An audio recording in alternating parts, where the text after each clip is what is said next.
March 23, 2005, the BP refinery in Texas City, Texas. Several units at the refinery had been shut down for lengthy maintenance projects, which required nearly 1,000 contractors to be on site, along with BP employees. BP had positioned a number of portable trailers close to process units for the use of contractors and other maintenance workers. Over a period of months, BP had located 10 trailers for workers servicing the Ultra Cracker unit, including a double-wide wood-frame trailer that contained 11 offices and was regularly used for meetings. Though these trailers were located near the isomerization unit, the occupants were not warned the ISOM unit was about to start up, a potentially hazardous operation. At 2:15 a.m. on March 23rd, overnight operators began introducing flammable liquid hydrocarbons, known as raffinate, into a 170-foot-tall raffinate splitter tower used to distill and separate gasoline components. Near the base of the tower, there was a single instrument that measured how much liquid was inside. It transmitted this information to both a satellite control room and a central control room located away from the ISOM unit. But this level indicator was not designed to measure liquid above the 9-foot mark. During normal operation, the tower was only supposed to contain about 6½ feet of liquid. But during startups, operators routinely deviated from written procedures and filled the tower above the 9-foot mark, concerned that if the liquid level fluctuated too low, it would cause costly damage to the furnace. At 3:09 a.m., as the liquid neared the 8-foot mark, a high-level alarm activated and sounded in the control rooms. But a second high-level alarm, slightly further up the tower, failed to go off. By 3:30 a.m., the level indicator showed that liquid had filled the bottom 9 feet of the tower and the feed was stopped. The CSB later estimated that the liquid was in fact at a height of 13 feet. But operators could not know the actual level because the indicator only measured up to 9 feet. The lead operator had been overseeing the startup from a satellite control room within the ISOM unit. At 5 a.m., he briefly updated the night board operator in the central control room about the startup activities. The lead operator then left the refinery early, an hour before the end of the shift. A new board operator arrived in the control room around 6 a.m. to start his 30th day in a row working a 12-hour shift. He spoke briefly with the departing night shift operator and then read the logbook to prepare for the startup. But the logbook did not clearly indicate how much liquid was already in the tower and equipment, and it left no instructions on routing of the liquid feed and products when the startup resumed.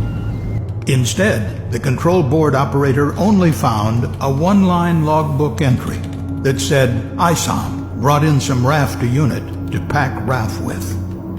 At 7:15 a.m., the day shift supervisor arrived. Because he was more than an hour late, he received no formal briefing from personnel on the night shift about conditions in the ISOM unit. At 9:51 a.m., operators resumed the startup.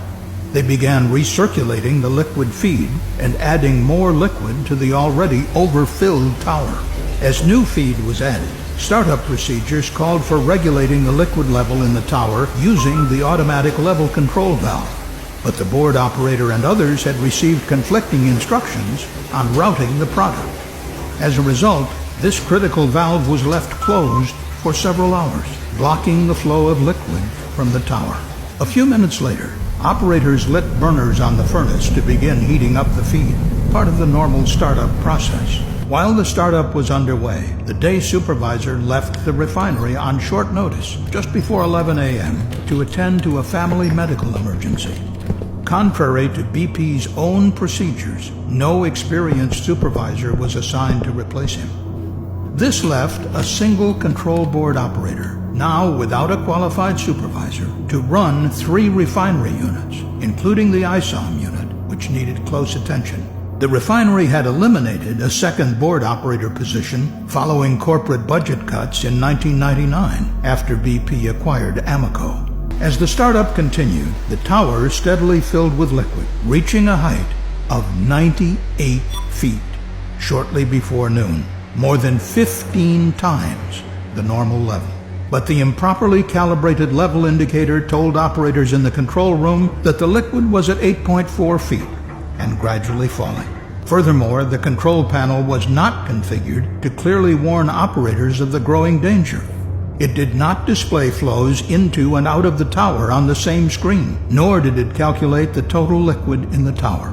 Meanwhile, the maintenance contractors, who were not involved in the operation of the ISOM unit, left their work trailers to attend a company lunch, celebrating a month without a lost time injury. At 12:41 p.m., an alarm activated as the rising liquid compressed the gases remaining in the top of the tower. Unable to understand the source of the high pressure, operators opened a manual chain valve to vent gases to the unit's emergency relief system, a 1950s-era blowdown drum that vented vapor directly into the atmosphere. Operators also turned off 2 burners in the furnace to lower the temperature inside the tower, believing this would reduce the pressure. Nobody knew the tower was dangerously full. The operators did become concerned about the lack of flow out of the tower and began opening the valve to send liquid from the bottom of the tower to storage tanks. But this liquid was very hot.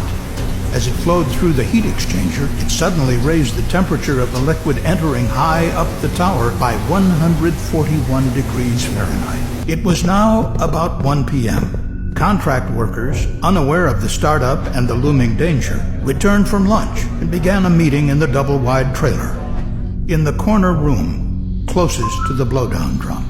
Over the next few minutes, the hot feed entering the tower caused the liquid inside to start to boil and swell.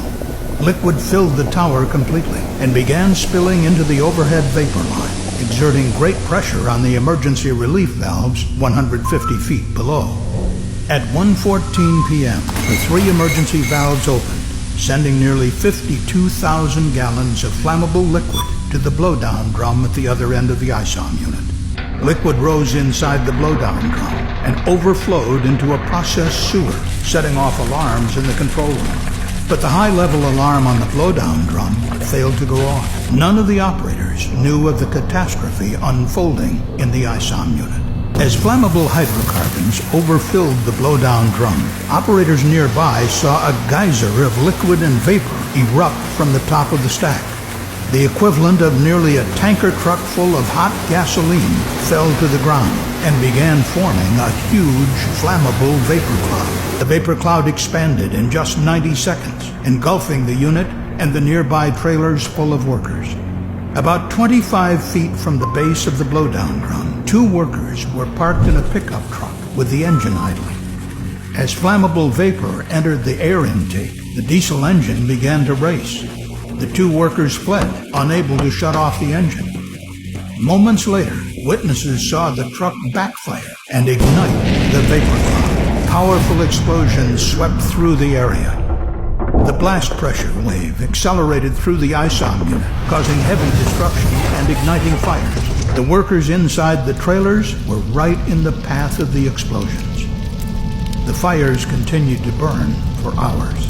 12 of the 20 occupants of the double-wide trailer were killed, along with 3 workers in a trailer nearby.